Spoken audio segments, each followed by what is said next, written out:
data we have, it still seems to be rare that an asymptomatic person actually transmits onward to a secondary individual.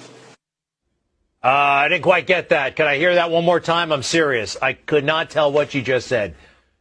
From the data we have, it still seems to be rare that an asymptomatic person actually transmits onward to a secondary individual.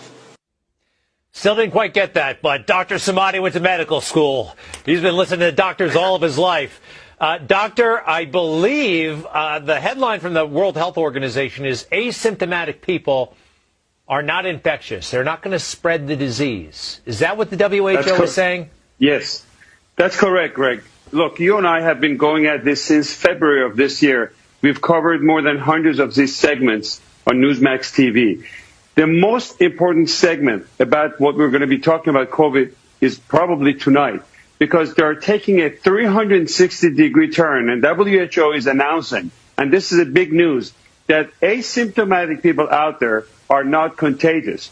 Remember, because we didn't know who would be passing this virus or not, we made everybody do something called social distancing. This is a new word that you've heard of it, and it came to our life a few months ago. We made everybody across the board to wear masks. At the beginning, we said if you have symptoms, you wear the mask to protect others, and then we gave in because CDC and everybody kept changing back and forth. We also made everybody to go for testing. We need 300 million tests the next day, or else we cannot reopen our country. And guess what?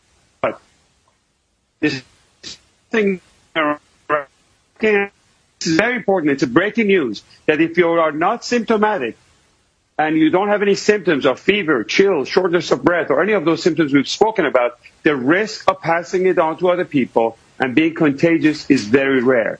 And studies like this comes from a very accurate tracing in countries like Singapore, contact tracing, and it's too bad that these researchers are not, the papers are not making it to Lancet, and mainstream media is not covering to the extent. This is probably one of the biggest news that we've had since coronavirus outbreak.